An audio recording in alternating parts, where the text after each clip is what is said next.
Kasi ako tumili dahil sa'yo. Nung tumili ka, tumili na ako. Paano, Raver? Paano yung tili? Gumana na. Di ba? Clash panel, please. Alam mo, una, speechless ako kasi bihira ako tumaramdaman. Yung pag may nagpe-perform, yun talagang natutulala ako. Parang engross ako sa performance mo. Ninanamnam ko yung performance mo. And talagang ang galing. Dream on. Totoong dream high, actually. Napakagaling mo sa performance mo. Talagang nakakagulat. And alam mo, gusto ko sa'yo, napakabuti mong anak sa iyong mga magulang. Pagpalain ka ng Panginoon. Ako muna, Miss Lanza. Sige, ikaw. Okay, yung last part mo na octave na Dream On was so good. So good. I know this song. So parang nung narinig ko, really? Kakantahin niya to?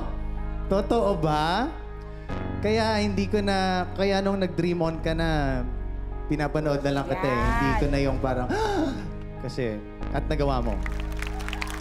But, dun sa, yung simula, yung mga stanzas mo, you need to be clearer with your words.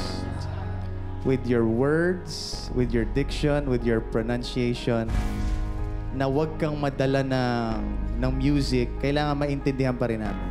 Okay? But still, it was such a powerful performance. So thank you. Thank you po.